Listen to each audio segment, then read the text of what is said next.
Hola, bienvenidas, bienvenidos y bienvenides a Participar nos une, un podcast creado desde la Secretaría de Participación Ciudadana. En este podcast intentamos conectar un poco con las historias de las personas que están haciendo cosas por su comunidad, haciendo transformaciones para crear un mejor estado. Mi nombre es Ornella Valdés y el día de hoy va a estar como co-host David Pulido, director de Políticas Públicas. Bienvenido, David. ¿Qué tal? Buenas tardes. Y cuéntanos, David, ¿que a quién tenemos de invitados? Pues bueno, tenemos una edición muy interesante, muy especial. Tenemos unos invitados de lujo. Nos encontramos aquí con Sheila Ferniza Quiroz y con León Staines. Les voy a leer rápidamente un pedacito de su semblanza para que conozcan su perfil y que sepan qué están haciendo. Sheila es maestra en Asuntos Urbanos por la Universidad Autónoma de Nuevo León, diplomada en Relaciones de Género por la UNAM y arquitecta egresada del Tecnológico Monterrey con estudios de Barcelona, ciclista, feminista y desde el 2013 trabaja en proyectos urbanos.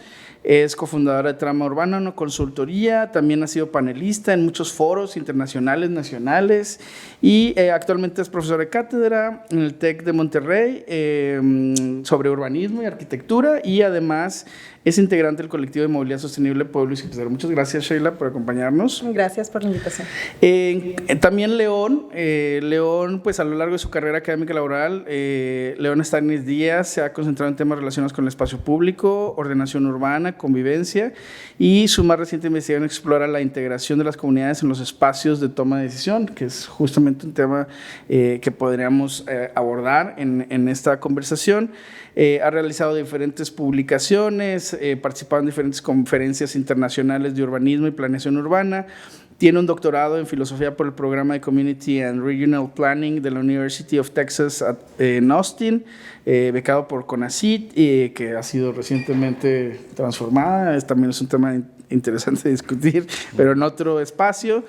Actualmente es coordinador de resiliencia en el Instituto de Planeación Urbana del municipio de Monterrey, ¿correcto?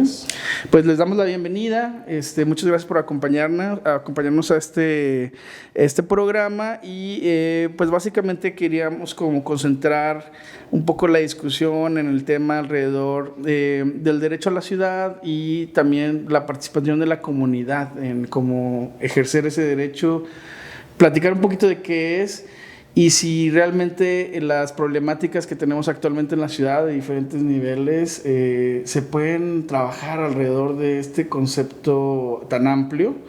Quisiéramos tal vez plantear una pequeña como discusión de arranque sobre, pues a ver, tenemos una crisis en la ciudad de varios niveles. Son de estas problemáticas que no se resuelven de un día a otro, de una semana a otra.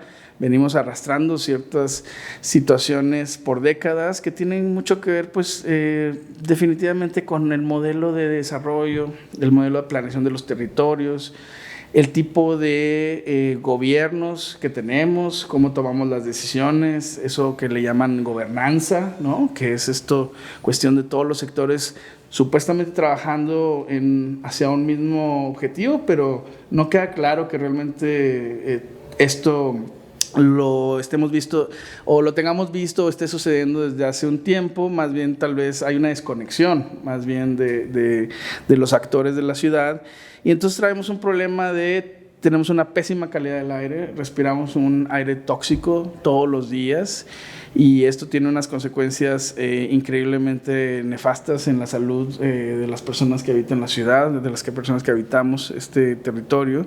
También está el tema de la problemática relacionada con la movilidad, ¿no? Y que además está relacionada con la expansión de la mancha urbana, ¿no? Tenemos una ciudad que ha crecido enormemente. De hecho somos una ciudad metropolitana, es una ciudad que hablamos de metrópolis porque son varios municipios que están conurbados y que pues originalmente eran ha ido creciendo, ¿no? 3, 4, 5, 9 y ahora quién sabe cuántos. Platicar un poco de esa situación que luego nos trae al tema también, por ejemplo, de la crisis del agua que vivimos el año pasado y que todavía está presente en el sentido de que no sabemos si ya tenemos esa solución de largo plazo.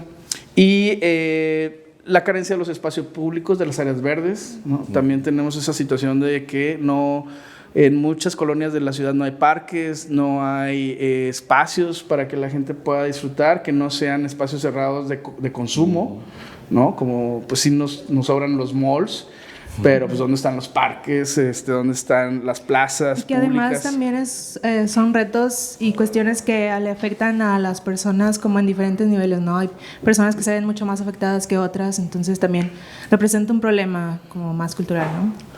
Pues hay un nivel como también de que estaría interesante integrar en la discusión, porque también a veces las personas podrían pensar que todos vivimos la ciudad de una misma forma. Y todos tenemos tal vez como ciertos accesos iguales o una cuestión así. Es a veces difícil como ponernos en los zapatos de otras condiciones, y las realidades que viven las personas en esta ciudad, pues la verdad es que sí son muy variadas, y hay unos niveles de desigualdad muy impresionantes, ¿no? Y bueno, algunas otras situaciones que la verdad es que no queremos como abrumar con datos, ¿no? Sino más bien nada más decir, están ahí esas problemáticas. También es el tema de la vivienda, o sea, porque con el transporte y la expansión la gente vive en municipios dormitorio, que se le llaman, porque se crea vivienda afuera, pero no tienen servicios, no tienen hospitales, no tienen parques, no tienen los centros de trabajo ahí, entonces los desplazamientos son enormes. Todo esto, digamos, genera un combo de situaciones que es muy preocupante, y pues al final de cuentas queremos saber y platicar con la gente que nos escucha, o más bien decirle a la gente que nos escucha qué ven ustedes como esas pequeñas o grandes soluciones que tenemos que poner sobre la mesa. Cómo discutir esto, cómo integrar a todas las personas que habitan esta ciudad en esa discusión enorme, y tener una visión transformadora. ¿Cuánto tiempo podemos esperar a que estos problemas sigan manteniéndose como están? ¿Nos podemos dar el lujo de eso? Entonces, nada más, tal vez, Ornella, si me Sí, permites, pues bueno, una pregunta detonadora, ¿no? Sí, yo creo que podemos empezar, aventaste muchas cuestiones. Podemos empezar por el concepto del derecho a la ciudad, ¿no? ¿Qué representa para ustedes también conocer desde su experiencia cuándo escucharon acerca del derecho a la ciudad y cómo lo viven ustedes y cómo se dieron cuenta que lo poseemos, ¿no? No sé quién quiera. Sí, claro. Hablando un poco como del origen de este concepto, se le atribuye a Henri Lefebvre, que es un francés que estudia temas sociológicos. El concepto viene un poco antes que eso. Pues, al final las teorías luego se le atribuyen a una sola persona, pero sabemos que la construcción de conocimiento pues no es así de simple. Sin embargo, pues es de donde, digamos, más se cita, ¿no? El concepto ha tenido diferentes evoluciones, pero de entrada parte primero de un fenómeno que se ha dado en el mundo, que es que cada vez más personas viven en ciudades. O sea, en algún momento el mundo llegó a pasar de los entornos rurales a los entornos urbanos, y esa es la condición que tenemos, en particular en Latinoamérica y en México, y otros países con estas características similares a la nuestra. El desarrollo urbano se ha dado de una manera acelerada, es decir, la migración de la población ha sido rápida y en gran cantidad. Esto incluso antes de los fenómenos migratorios que tenemos recientemente, ¿no? Entonces, ha habido pues una tensión desde el entendimiento de los fenómenos por estudiar la ciudad. De ahí viene pues que todas y todos deberíamos tener derecho a poder, primero surge como poder habitar, consumir la ciudad, poder tener acceso a todo lo que la ciudad ofrece, pero luego tiene una segunda derivada con otro conjunto de autorías en donde se busca no solo la ciudad como un producto, como un lugar de consumo, sino también poder tener el derecho de incidir en esa ciudad, y creo que ahí se conecta con estos elementos de gobernanza, ¿no? O sea, cómo las personas deberíamos tener derecho no solo al disfrute de la ciudad, sino también pues, a poder modificarla, ¿no? A poder tomar decisiones sobre la ciudad. Eso pues desde un punto de vista teórico, al llevarlo ya quizá al territorio y a cómo se vive ese derecho, pues es un derecho que tampoco está tan claro quién tiene que garantizar. también es un derecho que, o sea, ¿qué es la ciudad? ¿No? Y que nos meten cuestionamientos a lo mejor más filosóficos. Me parece que, como en todo, hay asimetrías de acceso, ¿no? Hay inequidades que se perpetúan en la ciudad. La ciudad además tiene un componente territorial y eso también viene a perpetuar sistemas sociales, económicos, políticos, ¿no? Entonces, pues yo diría que es un derecho como muchos otros que se encuentra, pues sí, al que deberíamos tener acceso, pero al que no necesariamente tenemos un acceso equitativo en el territorio. Okay. ¿Y cuándo te diste cuenta que tenías derecho a la ciudad y disfrutarlo? Uy. Yo creo que antes de conocer el concepto del derecho a la ciudad, ¿no? Me parece que quizá a lo mejor en el momento en que empecé a vivir sola, como lejos de mi familia nuclear, por así decirlo, o sea, el momento en que empiezo a tener una independencia sobre la toma de decisiones, quizá ese podría ser un momento en el que también coincidió con mudarme a una ciudad más grande, entonces se vuelve más evidente tanto lo bueno como lo malo, ¿no? Entonces quizá ahí empezó un poco esta concepción de ese acceso, de esas posibilidades que la ciudad brinda, y yo creo que he sido robusteciendo en la medida en la que me he involucrado en temas urbanos. Okay. León, ¿qué sería para ti como ese encuentro con el concepto y o tal vez como menciona Sheila, como tener esta sensación del vivir la ciudad de formas diferenciadas y que luego resulta que se refleja en un concepto de ese derecho a decidir, esas condiciones en las que vivimos, ¿no? Sí, pues volviendo un poco, y para no repetir lo que bien menciona Sheila, el concepto lefebriano de derecho a la ciudad, también tiene mucho que ver con el tema de que las ciudades están hechas para ciertos grupos, grupos hegemónicos, grupos que toman las decisiones, grupos que están en las esferas de poder. Y entonces eso deja la pregunta, entonces está hecho para ciertos grupos, ¿quiénes están fuera? Y entonces cuando consideramos quiénes están fuera, vemos que hay mucha, como bien dijiste, mucha simetría hacia quién disfruta la ciudad, quién está cómodo en la ciudad o cómoda, quién se siente seguro y quién no se siente segura, quién la tiene fácil y quién la tiene difícil. Y cuando vemos después quién está tomando las decisiones, pues vemos que hay un patrón reiterativo de quienes están ahí, ¿no? Cuando preguntas ¿cuándo te diste cuenta que tienes derecho a la ciudad? Pues yo creo que más bien la ciudad está hecha para gente que se ve más o menos como yo, hombres heterosexuales, de ciertas edades, con ciertos grados educativos, y está hecha para esos grupos, ¿no? Entonces, para mí no fue un tema en que yo me sintiera excluido, porque para nada, ¿no? O sea, a pesar de que no me formé en una familia adinerada, ni mucho menos, pero la ciudad y todas las estructuras que existen en la ciudad y los sistemas que existen en la ciudad y que se entrelazan entre sí, es un pleonasmo, me han facilitado mucho la vida, ¿no? Y eso es también darse cuenta de que uno ha vivido en el privilegio durante mucho tiempo. Y desde esa posición de privilegio, pues no es negarlo, sino cómo abro estas oportunidades que se me han dado por cómo están hechas las estructuras urbanas y sociales y políticas, y se amplían a otros lugares. Pero también tiene que ver con, este darme cuenta de esos privilegios, también tiene que ver con una lucha en la que estuvo mi familia durante mucho tiempo. O sea, en Tierra y Libertad se formó gracias a muchísimos obreros, muchísima clase trabajadora y también muchos estudiantes muy idealistas que estuvieron ahí siguiendo el proceso, entre los que estuvieron mis papás, mis tíos siguen en el movimiento de Tierra y Libertad, eso de alguna manera va nutriendo la forma en que vas creciendo y la manera en que percibes quiénes están invitados a la mesa y quiénes no. Y también, bueno, hay otras posturas que se radicalizan, que dicen, pues es que no se trata de quién está invitado a la mesa o no, más bien tienes que destruir la mesa y formar una nueva y hacer otra con otros tipos de actores que no han estado considerados necesariamente en la ciudad. Entonces mi acercamiento es ese y se trata de navegar también en esa posición desde que alguien como yo está en una posición de poder, muy moderado, pero es una posición de poder al fin estar en trabajo en gobierno. Y de alguna manera pues también se trata de estar conscientes de cómo generamos los procesos que integren a más personas que generalmente no han sido incluidas en estas decisiones.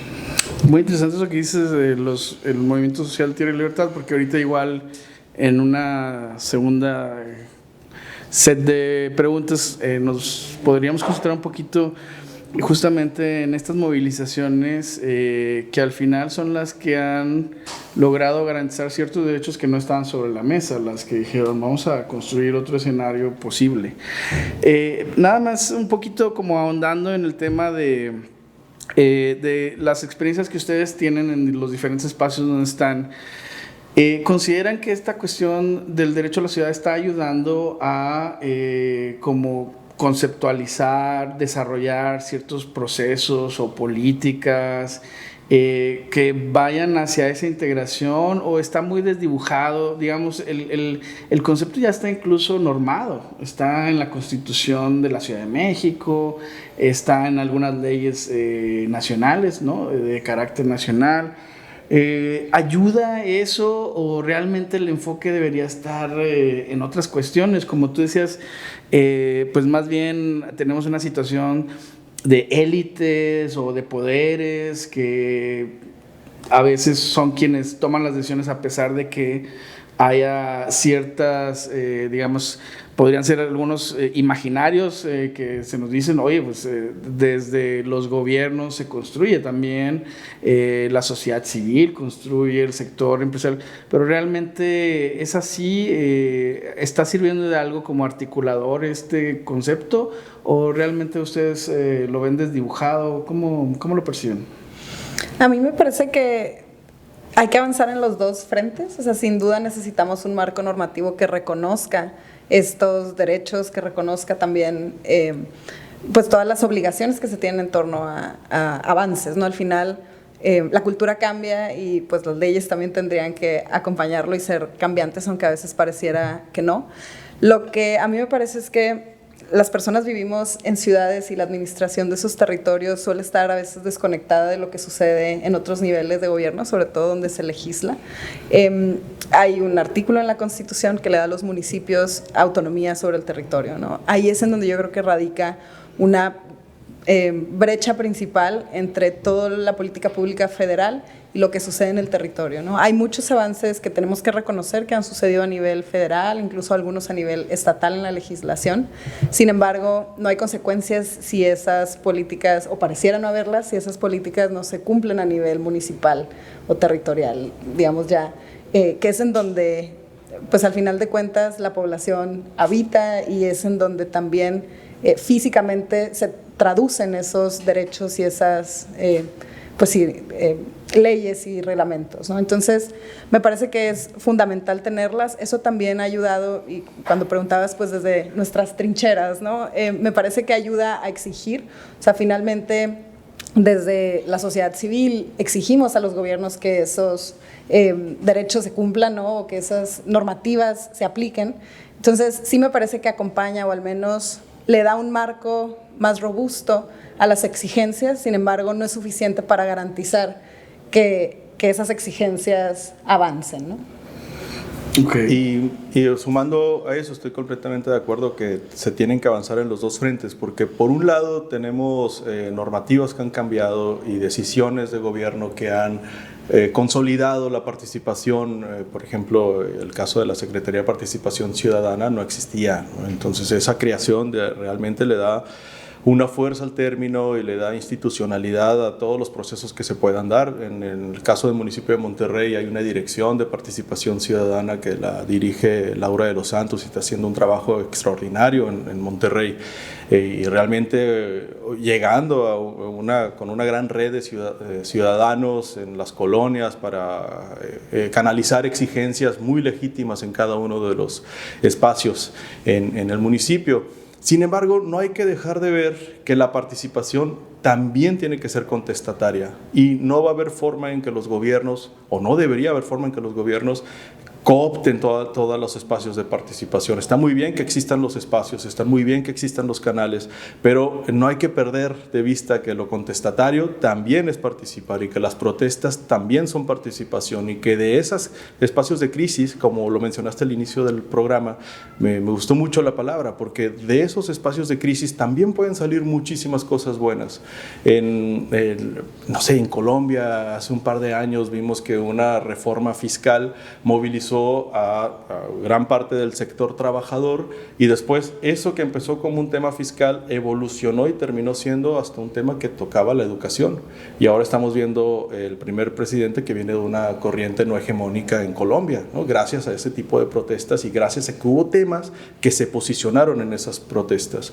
En Chile yo creo que fue el caso más paradigmático en ese sentido. Empezaron unas protestas porque le subieron el precio al metro y actualmente eso derivó a que se juntaran los colectivos, que se metieran también grupos indígenas, mapuches, que se hiciera todo un conglomerado de protestas que llevó a que se eligiera al presidente más joven. Ahora tienen el gabinete más diverso de la historia de Chile, y en fin, ese tipo de temas no hay que perderlos de vista. En México igual, el movimiento feminista, que se critica mucho por la tonalidad de las protestas y que rayan y que todo esto, bueno, pues creo que nunca se había avanzado tanto en la agenda feminista como hasta ahora, y es gracias a que se ha salido y se ha posicionado el tema en el territorio, en los monumentos y en los contramonumentos, gracias a la protesta, y eso es algo que tal vez se hubiera podido hacer por canales establecidos por el Estado, pero que definitivamente hubieran tomado mucho más tiempo, y que visibilizarlo con una protesta contestataria creo que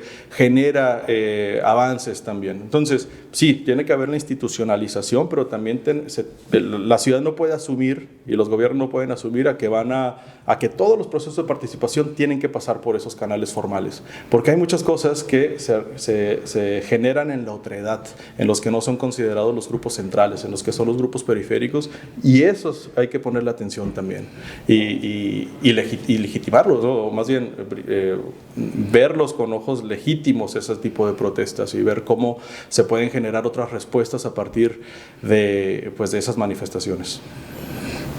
De acuerdo. Una duda que tendría es decir, en el estudio que ustedes hacen como especialistas y digamos como en los ejercicios que se ven en otros espacios, en otras ciudades, en otros territorios, pues definitivamente se van como hablando de posibles soluciones a estas problemáticas. Ahorita llegaremos a esa parte que mencionas muy importante digamos, de lo contestatario, de las movilizaciones sociales, la protesta y las diferentes formas de participación. Pero antes de eso, nada más como para ofrecerle al público, es decir, hay casos de éxito donde las ciudades realmente logran reducir esos altos niveles de contaminación, donde logran cambiar los modelos de vivienda, mejorar los sistemas de transporte, o son puras falsas noticias que nos llegan de esas ciudades europeas. ¿Realmente son mitos o realmente hay ciertas reglas de cuestiones de urbanismo, de cuestiones de políticas territoriales, de cuestiones de decisiones de política económica que ayudan institucionalmente en su conjunto a ofrecer ciertas soluciones? ¿Hay eso? ¿No hay eso? ¿Nos podrían platicar algunos casos? O por ejemplo, la famosa ciudad de los 15 minutos, ¿no? Se habla como una integración de eso. ¿Realmente eso es? O sea, ¿es comprar una receta? ¿Cómo lo ven? La respuesta a tu última pregunta es no, no es comprar una receta. No es comprar una receta. No, y la razón es que las ciudades son sistemas complejos y no pueden tener soluciones sencillas, ¿no? Al final de cuentas, querer resolver problemáticas tan profundas, pero además que, como mencionaste hace rato, tienen décadas de estarse gestando y de estar avanzando en la dirección de aumentar esa crisis, pues por supuesto que no hay soluciones sencillas. Por supuesto que también hay casos de éxito, muchas veces puntuales, ¿no? O específicos, o sea, voltear a ver algunos lugares para algunas soluciones, ¿no? Por poner algunos ejemplos, ¿no? En materia de vivienda, Barcelona ha sido una de las ciudades que ha tenido mucho más problemáticas con el tema de la vivienda asequible, pero hay problemáticas en todos los sentidos, ¿no? O sea, primero por no poder pagar la vivienda, es decir, hay un gran porcentaje de la población que no puede pagar la vivienda, pero también tienes la contraparte de pisos que tienen una renta topada y no es posible aumentarla, ¿no? Entonces, departamentos que pagan centavos o como decenas de euros en una renta, que al final tampoco están generando pues ingresos que pudieran generar más vivienda asequible, ¿no? Se han avanzado en políticas públicas en donde se obliga a tener algo de vivienda social en todos los desarrollos, pero también el capital o las inmobiliarias o el sector privado prefiere tener vacíos esos departamentos, es decir, sigue siendo rentable construirlos y que no se habiten en una diversidad socioeconómica. Es decir, pagan el impuesto, ¿no? Más como herramientas de inversión. Sí, pero pagan el impuesto y no necesariamente cambia la problemática, ¿no? Entonces, hay formas de ir avanzando, pero sin duda no hay una solución específica, ¿no? Eso por ahora el tema de vivienda, pero bueno, hay casos como ese para cada una de las problemáticas que podamos hablar, ¿no? Sí, digo, lo pregunto también porque, por ejemplo, cuando hablamos de solucionar los temas de transporte, hablamos de sistemas integrados de transporte público, ¿no? Que sucede en muchas ciudades del mundo, pero tal vez a veces no se comprende como el alcance de la necesidad de eso, y ahorita de hecho llegaremos a un punto importante sobre cómo en nuestra particularidad, en nuestra sociedad regiomontana, pues también estamos observando estos fenómenos de respuesta a ciertas políticas o ciertos proyectos. Pero en el seguimiento a esta pregunta que responde Sheila, ¿cómo lo ves, León? Pues es que creo que de repente creamos como un fetiche por ciertas ciudades y se convierten en los lugares comunes, ¿no? Bien lo dijiste. Ámsterdam, Barcelona fue con, no se acuerdan, de las Olimpiadas, todo era Barcelona, ¿no? Y después empezaron las cosas en Medellín y todo se convirtió en lo que estaba pasando en Colombia. Y después pasa algo en Brasil en los 90 con las favelas y cómo se empieza a trabajar el tema de brindar servicios en las favelas y en los espacios que no eran comunes, y ya todos vamos a hacer lo que hizo Brasil. Entonces, lo que sucede es que no vemos cuáles fueron los procesos de esas ciudades para llegar a esos puntos. En Barcelona, pues tuvo que ver, bueno, las Olimpiadas fue algo importante, pero ya venía un proceso democratizador después de la muerte de Franco, ¿no? Desde los 80 venía como un proceso muy, muy potente. Ahí en Colombia vemos los ejemplos de Medellín y vemos los ejemplos de Bogotá. Pero pasamos por alto que pasaron 50 años de guerra interna hasta que lo que sucedió fue que cambian la Constitución en 1991, y la Constitución de Colombia sigue siendo de las más avanzadas de toda Latinoamérica, que permite que hubiera candidatos ciudadanos, que rectores de universidad, en el caso de Antanas Mockus, por ejemplo, quisieran participar en la política, y que habían los espacios para que lo hicieran, y que el espacio público empieza a tomar un punto central, pero todo a partir de que no podían salir a la calle a partir de un proceso de guerra interna durante 50 años. Y entonces llegamos nosotros, los urbanistas, y llegamos a la toma de decisiones y decimos, quiero que pase lo que pasó en Medellín. Quiero copiar eso. Eso tiene que pasar aquí, pero no estamos dispuestos al proceso y agarramos la fórmula. Y entonces, bueno, tráiganse al que hizo la fórmula de Medellín, y ahí lo traemos, ¿no? Y ha estado durante 10 años Medellín muy presente en Monterrey, y no digo que no sean lecciones súper valiosas, claro que lo son, y claro que tenemos que estudiarlas y profundizar sobre lo que se hizo en esos lugares. Pero creo que también tenemos la forma de encontrar nuestros propios procesos, y las crisis son los momentos perfectos para cuestionarnos hacia dónde queremos ir de acuerdo a nuestra propia idiosincrasia y a nuestra propia cultura y a nuestros propios procesos y ritmos como ciudad y como ciudadanos. Me parece que es eso, o sea, que no nos hemos tomado el tiempo de encontrar nuestra propia fórmula. Correcto.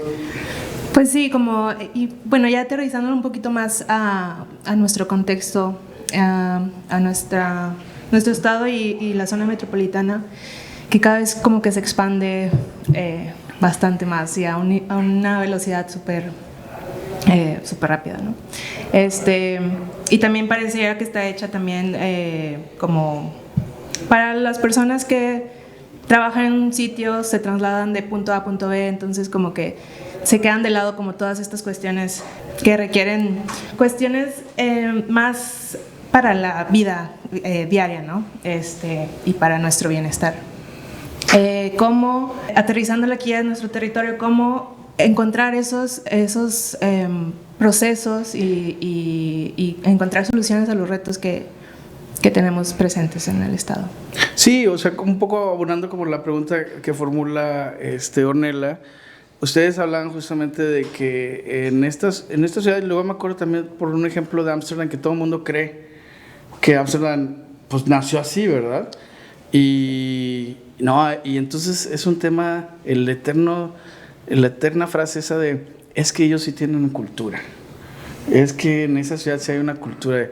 Y es un poco esto que mencionan, hay toda una cuestión atrás histórica, de procesos sociales, económicos, políticos, pero un poco para juntarlo con lo que dice Ornella de nuestro contexto, pues entonces, tomando en cuenta nuestras características, ¿cuáles serían esos mejores procesos de involucrar a las comunidades de esta ciudad en esas decisiones? Y si realmente estamos garantizando esos espacios participativos de discusión para construir esa ciudad en conjunto, ¿no? Claro, ahí me gustaría señalar primero que muchas veces quienes participan son quienes están en el privilegio, ¿no?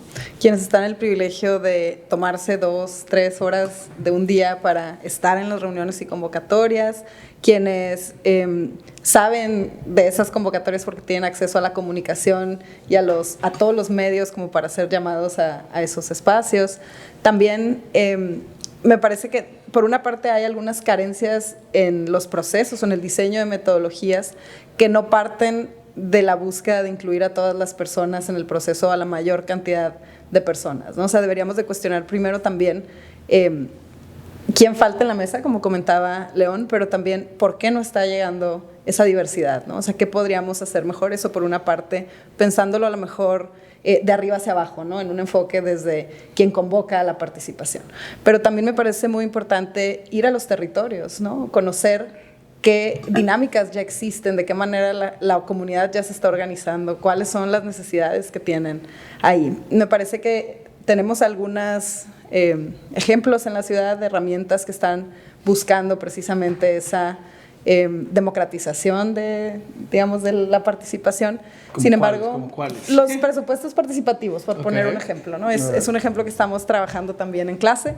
Entonces, hemos tenido algunos hallazgos y si bien programas como ese suenan bien, ¿no? Oye, puedes participar en decidir en qué se invierte el presupuesto o una parte del presupuesto. Al entrar a profundidad también vemos que hay, al analizar quién participa, pues también se replican algunas dinámicas que no son equitativas, que no son, digamos, incluyentes de la comunidad en general, ¿no? Entonces, muchas veces con los mismos procesos y metodologías perpetuamos, o sea, es decir, no estamos cambiando el sistema que está llevando a vivir en esa inequidad, ¿no? Sin duda son pasos, pero también no podemos detenernos y quedarnos únicamente con esas herramientas y esos instrumentos, ¿no? Creo que una parte importante del proceso es entenderlo como algo en construcción permanente, ¿no? Como la ciudad, ¿no? Al final de cuentas, todo está en constante cambio, entonces me parece que así deberíamos de abordar también los procesos. Y lo vería de esas dos formas, ¿no? Por una parte de arriba hacia abajo, pero también entendiendo que las comunidades son expertas en el territorio que habitan, ¿no? Digamos, propones algo importante en el centro, tenemos que analizar con más profundidad para distinguir esas desigualdades en todos los procesos, porque a veces, digamos, no necesariamente llegas a garantizar siempre niveles de que el nivel de la participación encuentre toda esa parte de la interseccionalidad y de que realmente puedas llamar a las personas que no gozan de ese privilegio que hablabas al inicio. Entonces, ¿cómo garantizar un poquito salirse de esos esquemas, ¿no? Sheila habla un poco de que sí se pueden ofrecer estructuras de arriba hacia abajo, pero tú también mencionabas la importancia de llegar de abajo hacia arriba, como con movimientos urbanos sociales como Tierra y Libertad, que estaría interesante que dieras un poquito como de contexto de qué significó eso y bueno, abonar a la pregunta en la que nos encontramos, ¿no? Pues Tierra y Libertad yo creo que ha sido de los movimientos sociales urbanos más significativos que ha tenido Monterrey, sin duda, históricamente, y que no se le ha dado el reconocimiento que debería de tener, y seguramente va a pasar más adelante cuando ya no estén con nosotros, ¿no? La gente que estuvo pujando durante muchos años. Tierra y Libertad nace como un movimiento de tierras, como hubo mucho en los 60, 70, había una ideología de izquierda que lo sustentaba, y ahí lo que me parece, más allá de que era un movimiento de posesionarios que llega, distribuye en el territorio tomado a los diferentes habitantes que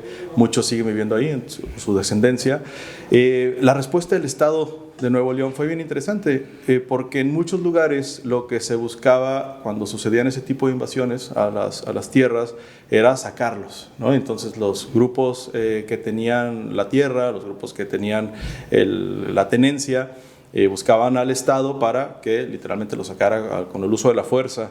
Y la respuesta que le dio Nuevo León en ese momento, los años 70, es crear Fomerrey para precisamente el reparto de esa tierra o la creación de esos espacios, legitimar más bien la toma de estas tierras. Y creo que eso fue un ejemplo único en Monterrey, único en Nuevo León, en el país, y único en el estudio urbano, ¿no? Lo he visto en papers en Latinoamérica, citado muchísimas veces por la fuerza que tuvo esa respuesta institucional a un movimiento completamente legítimo para poder adquirir un pedacito de tierra.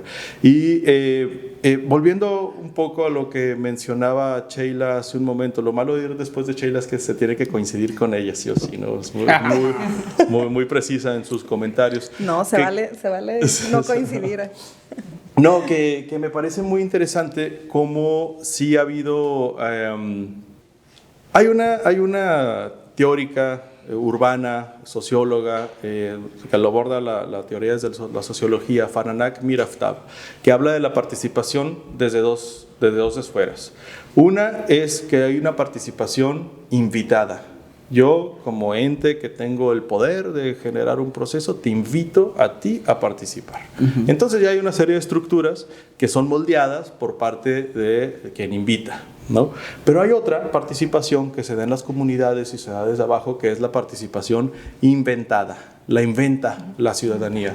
¿A partir de qué? A partir de los recursos que tiene, recursos como el tiempo, recursos como las mesas, los espacios físicos, las horas en que se pueden reunir, las costumbres que existen en cierto lugar. Un juego de lotería entre los padres y madres de familia de un territorio se puede convertir en un espacio de toma de decisión si al final, por alguna razón, empiezan a hablar de que faltan ciertos luminarias en el parque, y a partir de eso realizan una queja y después le ponen eso. Pero esos tipos de espacios hay que explorarlos. Otro tipo de participación inventada es que después del juego de fútbol se pone el mercadito, entonces mientras van a ver a los niños jugar y las niñas se van al mercadito, y hay otro espacio donde pueden participar y hablar y llegar a los acuerdos que después llevan a, cerrar una calle para que les lleven cierto servicio. Ese es otro espacio de decisión que tenemos que observar. Y no se trata de, bueno, pues vamos a esperarnos a que se levanten las discusiones en estos espacios. Se trata de estar atentos a qué está sucediendo en estos territorios que regularmente no vemos, y que las opciones de participar también pueden ser tan diversas como las mismas poblaciones. Creo que ese es como un punto muy importante de ver esta participación desde abajo. No esperar a que las respuestas van a ser las mismas que se van a dar entre un grupo de universitarios, un grupo de politólogos o un grupo de gente que trabaja en la administración pública, incluyéndome, ¿no? Esperar de que estas oportunidades de participación se van a dar desde la más amplia gama de diversidad. Bueno, la verdad es que es como muy bello escuchar también estas historias y conocerlas, y saber que desde ahí nacen muchísimas pues movimientos y pues como cómo la comunidad logra como unirse y crear cambios, ¿no? Pero, ¿qué sucede cuando vemos la otra cara de la moneda? Cuando existe esta resistencia a transformar, ¿no? Que en un área como nuestra área metropolitana la vemos bastante seguido, ¿no? Y está súper presente en nuestra ciudad. ¿Qué sucede con esas situaciones, con esos vecinos, personas que se resisten, que simplemente no están dispuestos y dispuestas a ceder? Sí, como esta cuestión de, me encanta tu idea, pero aquí no me interesa mover ningún ápice de nada que tenga que ver con transformar pues lo que yo ya vivo y digamos, es interesante también por como esas discusiones sobre la cultura de nuestra ciudad, porque al final cuando estamos hablando de esas grandes transformaciones y visión de ciudad, pues cómo lograr ponernos de acuerdo es todo un reto.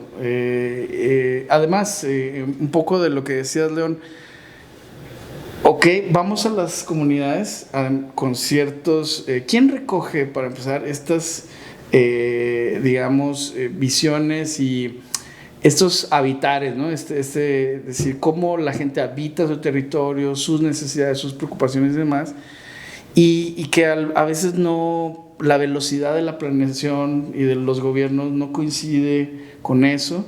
Entonces, ¿cómo le ponemos freno a esa velocidad para que nos demos el tiempo de esa escucha?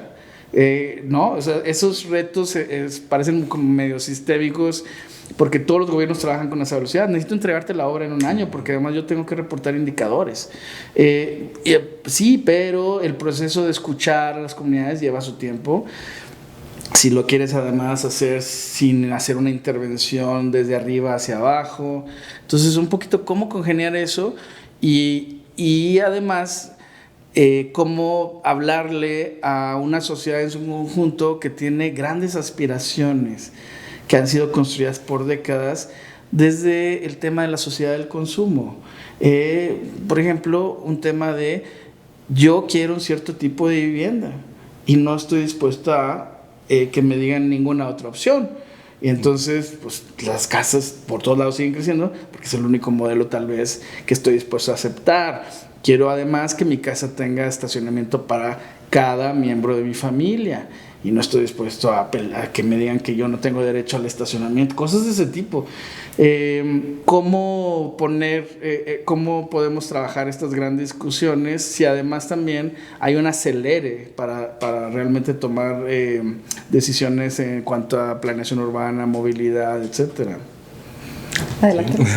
No, creo que de verdad la cultura que se ha creado también se puede recrear y se puede cambiar, ¿no? Es cierto que hay mucha resistencia al cambio y para temas que consideramos completamente legítimos, sobre todo cuando lo estudiamos desde la movilidad y desde cómo se pueden fomentar otro tipo de esquemas de movilidad mucho más prácticos, mucho más afines con la naturaleza, con el ejercicio, con estar sanos, etc. Pero ¿cómo luchar contra una cultura y contra toda una atmósfera que se ha ido creando a partir de un modelo de vida que se convirtió en hegemónico?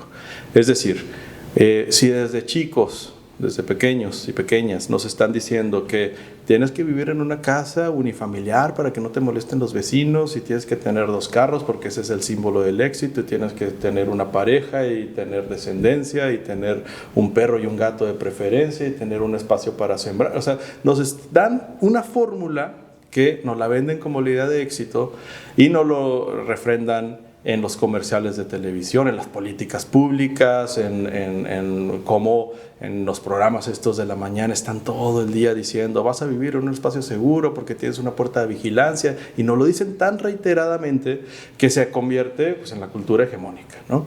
Entonces, de repente llegar y decir, no, nada de eso fue cierto, hay que vivir en densidad y hay que moverse en transporte público y tener auto no es necesariamente el símbolo del éxito. Saca la bici. Y saca la bici. No, pues entonces entra en conflicto.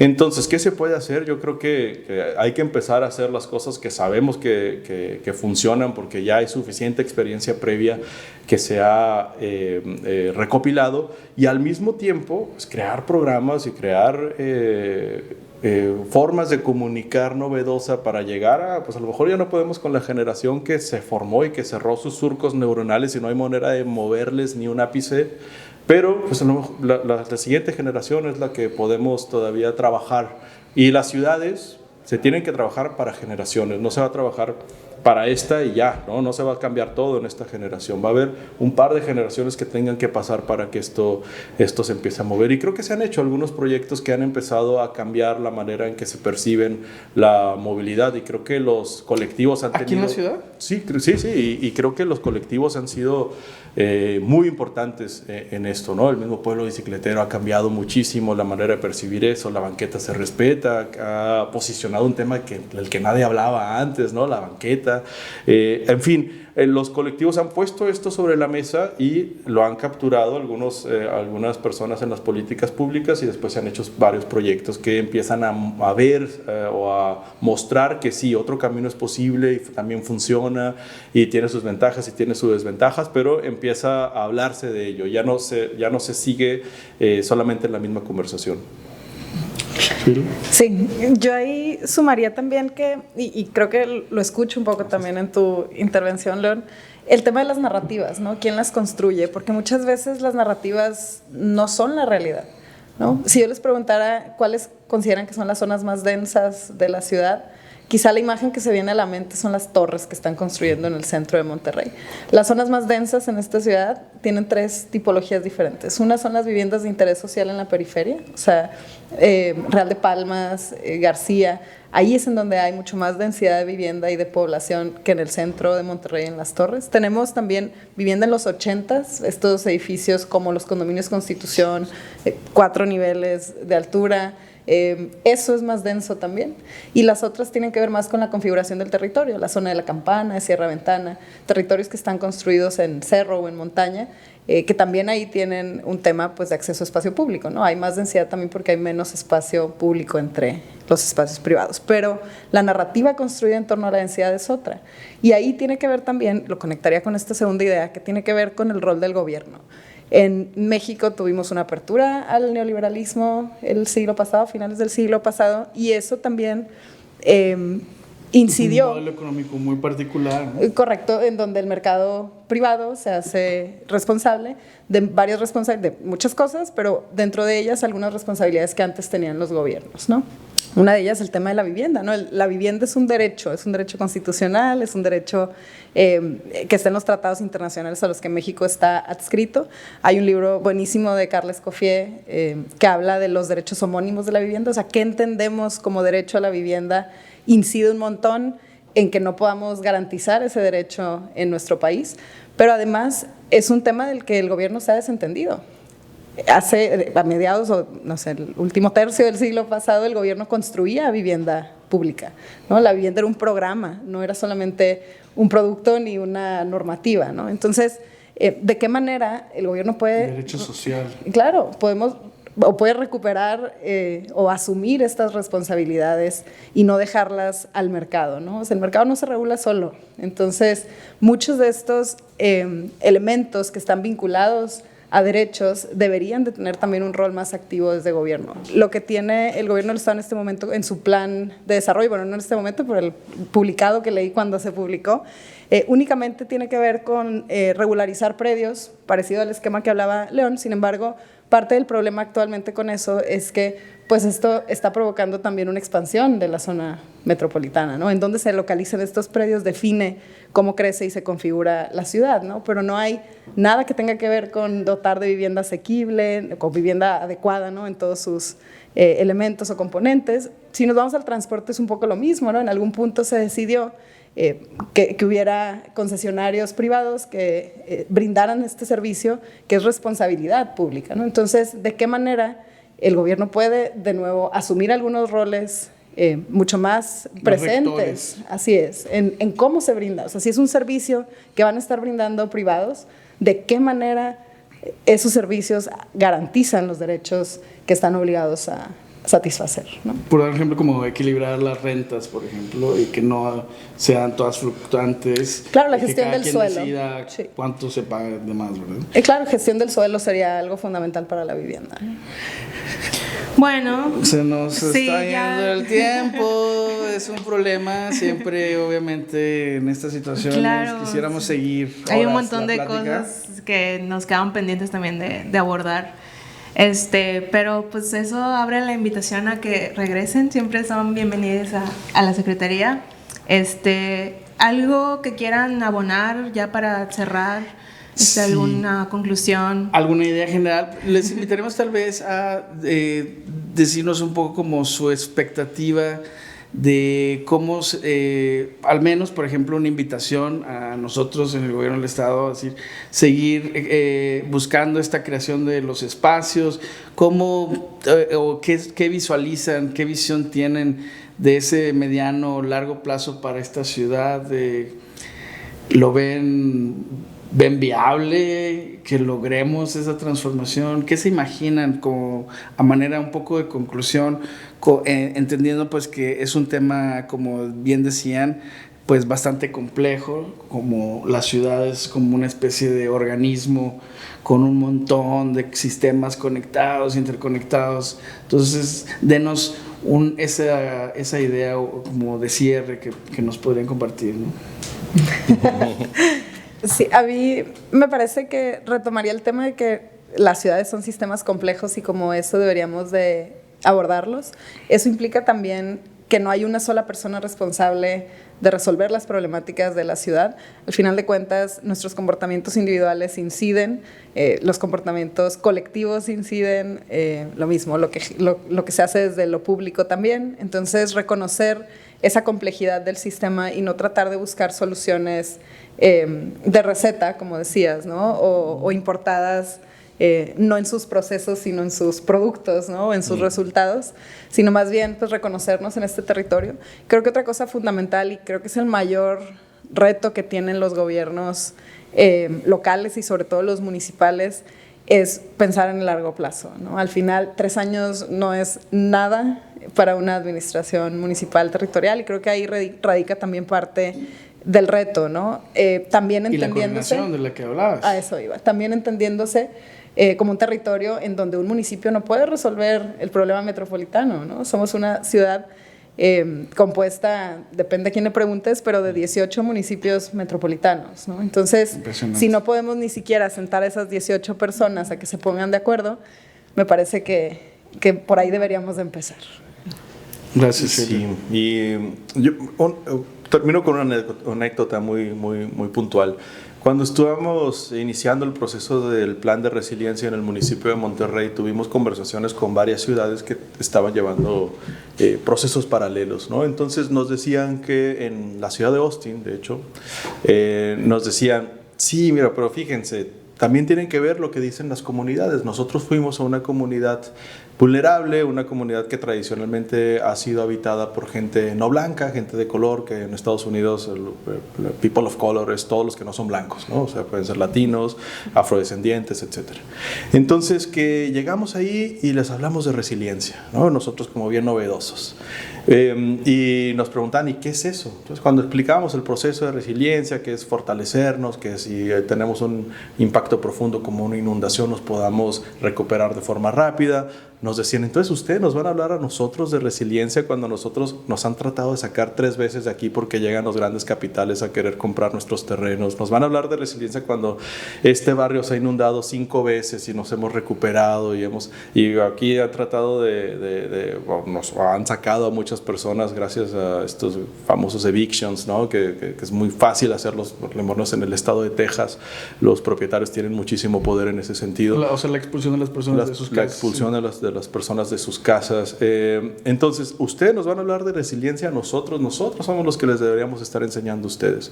Creo que es bien importante eso, entender que las comunidades también son expertas, que la gente ha vivido sus procesos de forma muy específica que permite tener respuestas innovadoras a las preguntas que hacemos todo el tiempo. Y que de repente en las universidades, yo como profesor también me pasa y también como funcionario público buscamos la respuesta en los papers y buscamos la respuesta en las experiencias de otras ciudades y lo que han hecho Boston y lo que hizo Sao Paulo y lo que hizo tal, pero creo que hay formas de encontrar, de cambiar nuestro aproximamiento epistemológico, es decir, cómo sabemos lo que sabemos, ¿no? Y regularmente sabemos lo que sabemos dentro de los sistemas formales, pero irnos por fuera y entender que también desde afuera se pueden percibir y obtener muchísima información que puede ser clave para avanzar, buscando siempre nuestras propias respuestas y no las que han sido traídas de otro lado, como bien decía Sheila otra vez. Termino siempre coincidiendo con ella. Sí, potencializar esas famosas inteligencias colectivas, Exactamente. esa diversidad de pensamiento de lo que es la habitabilidad de la ciudad, porque realmente es muy diversa, ¿no? Y entre más diversa sea, más innovadores pueden ser los procesos que surjan de esa escucha, de esos diálogos. Totalmente. Pues no nos queda más que agradecerles, realmente nos hubiera encantado seguir, hay muchas preguntas, pero yo creo que vamos a tener que planear en una edición 2 porque está muy interesante. Muchos temas que no abordamos, pero les agradecemos muchísimo que nos hayan acompañado el día de hoy. Bueno, pues los esperamos en el próximo episodio de Participar nos une. Muchas gracias, David. Nos vemos.